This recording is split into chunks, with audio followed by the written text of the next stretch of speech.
Hello there and welcome back to my channel. It is the second full week of February here, and I didn't do a video last week because I wasn't very well, but I'm back and I have good news, I guess. I had my supervision at the end of last week, so I have supervisions every other month because I'm part-time, and my supervisors, as always, were absolutely wonderful. Every time I get to talk to them, I just feel so energized and so much more confident in myself.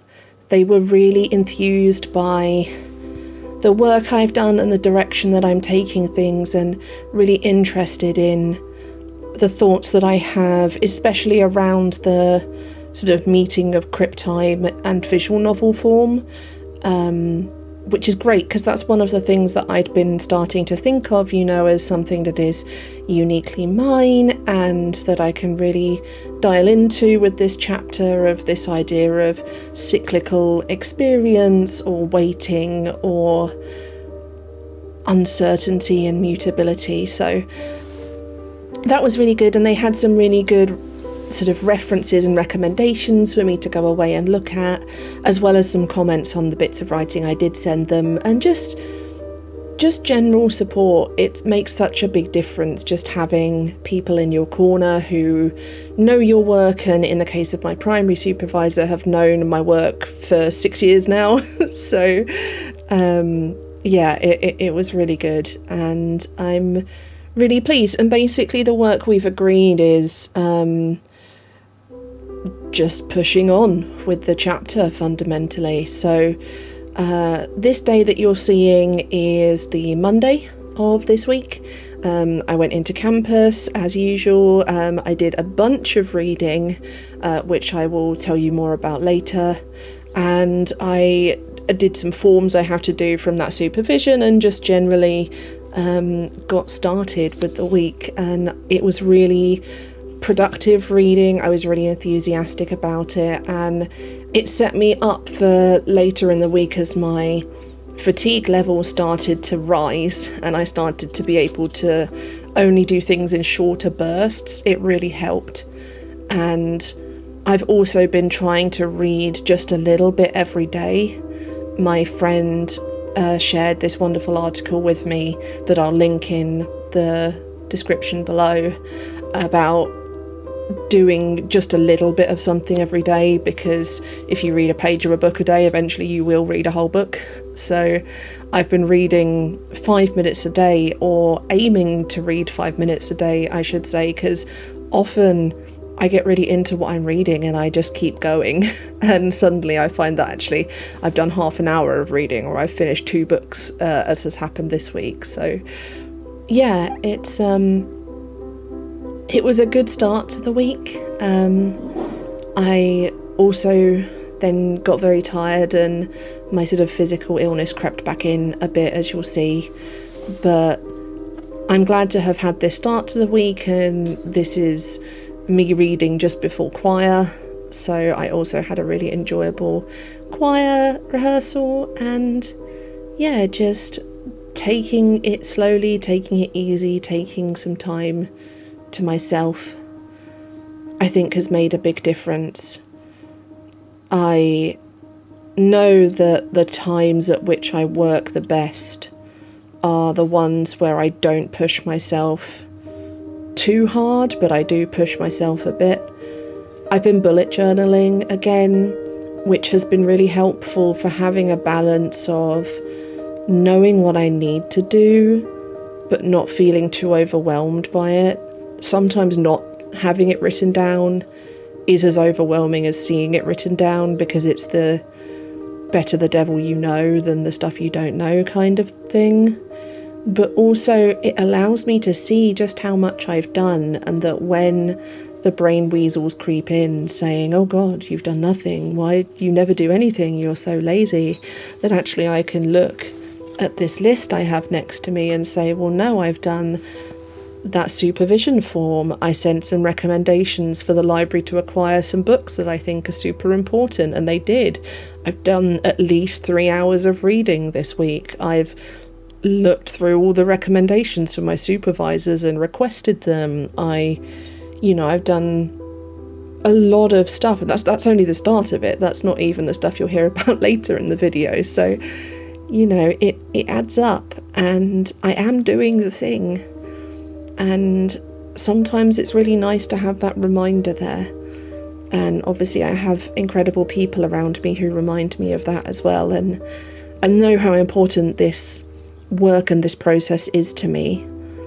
I think especially now, because it's a very difficult time to exist as a mad person, a disabled person, especially here in the UK.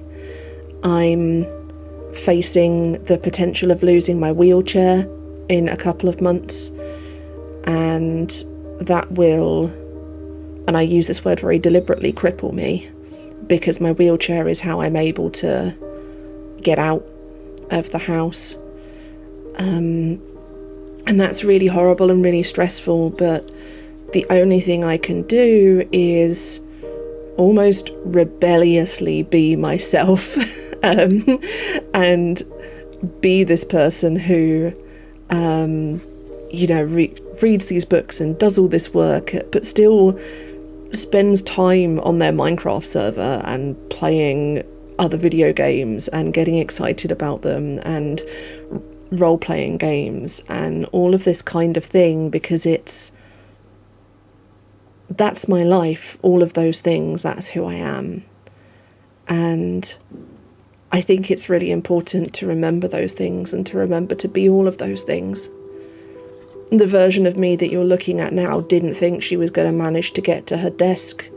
This is now at home. And it took me a very long time to get up and get to campus that day before, and it took me a long time to get showered and get to my desk that day that you're seeing.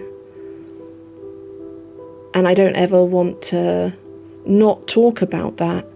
I think I've been encouraged to hide my suffering before so it doesn't bother people, and that has been very traumatic. But I think if I hide that, then how do other people like me, other mad, chronically ill, disabled, neurodivergent people, how do they know that it's okay, that it's hard for them to shower, or that it's hard for them to get out of bed, or that they're fighting every day and struggling every day and suffering every day, and yet then normative people will turn around and say, well, why aren't you trying harder? Because it could be better if you just tried harder. And that is important to me. I think sometimes it's easy to get into my head about it and let my weasels tell me it's just me wanting to play at being a good person. But it's all intertwined. It's all very much intertwined. And it seems the perfect time to be writing a chapter about what it means to have an identity as a mad person and how we construct our identity when we're mad. Because it's taken me a while to find this person that I am now, and it's taken me even longer to like her, but I think that I do. Alright, hi, it is now Thursday, and I'm at home today. I haven't gone into campus because I'm struggling a bunch with my physical health, and I wanted to conserve my energy and not cart myself off to campus and back. I'm very lucky that my mentor, my academic mentor, is very flexible with me being able to make appointments remote last minute. That's really, really helpful, and it makes me much more able to sustain having a weekly appointment. It's quite hard for me to do that otherwise if I have to be in person. But yeah, it's going okay. I've actually been doing super well this week, especially with my reading. So I've read this, which is Empire of Normality by Robert Chapman, which is, oh god, it's amazing. And it's sort of like, it's the foundation of a lot of the chapter I'm writing now, because of the idea that I have that MAD and neurodivergent identity is it's very much in opposition to normative identity. And then after that, I've also been reading this, which is Neuroqueer Heresies by Nick Walker.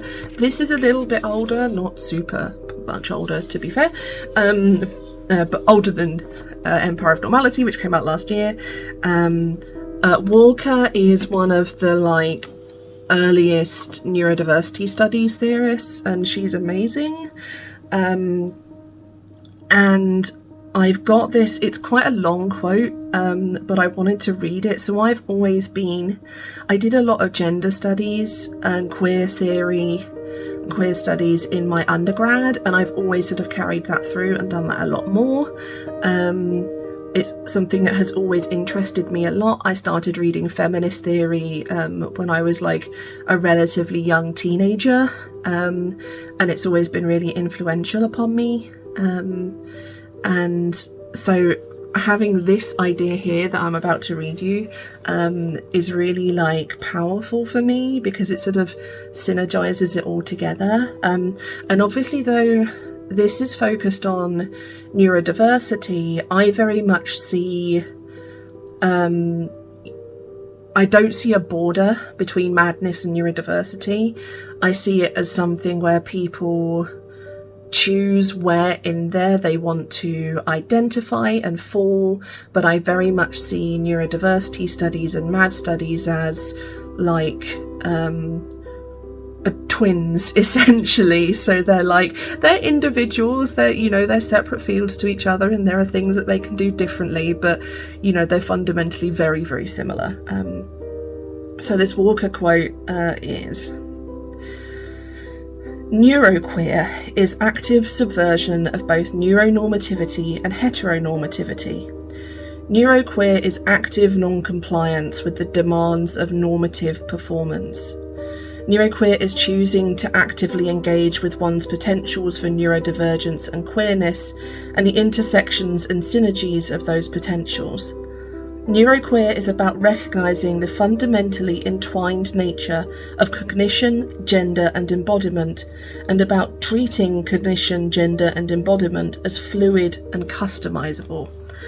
So obviously it's that idea of fluidity and customization that very much appeals to me on a personal emotional level. The idea that one of choosing to actively active non-compliance with the demands of normative performance, because I've had a bunch of situations recently where I've felt very othered and very aware of how differently, not just that I think, but that I exist to other people, and that's been quite challenging and in some cases traumatic to engage with.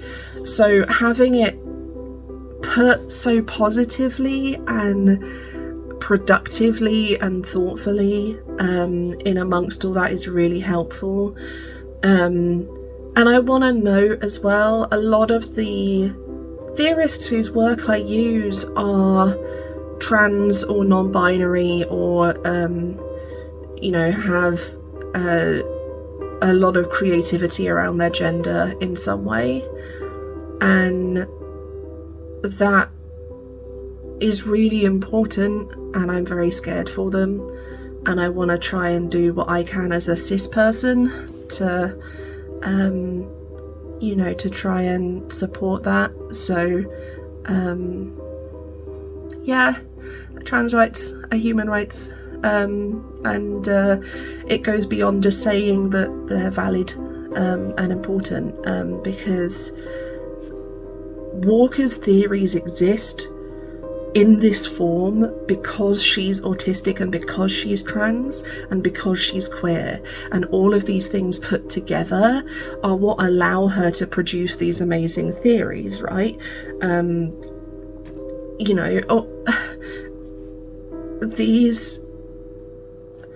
academics who produce this amazing work produce it because that's who they are, and that's really cool. And I worry that people like that and people like me are going to get pushed out of the potential to be part of academia. And obviously it's not that we'll stop thinking about things.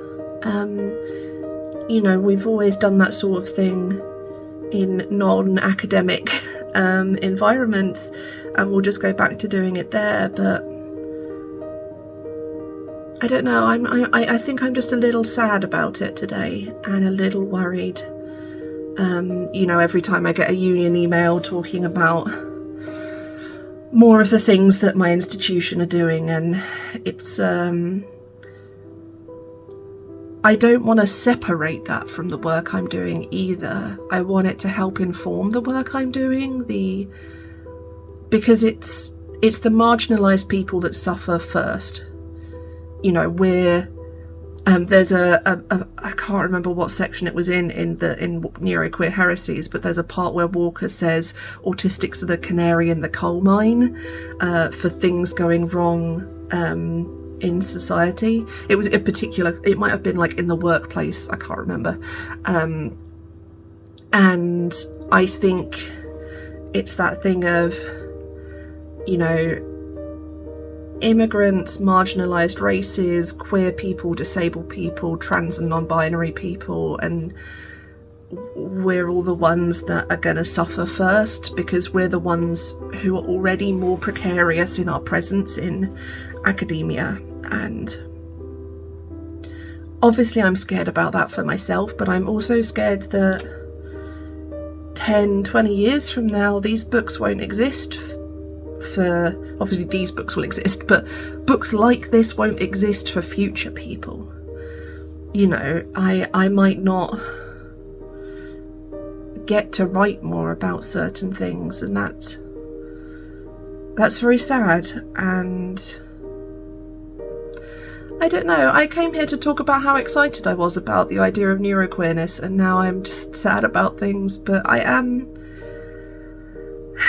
hopeful as well. Hope is a painful thing, and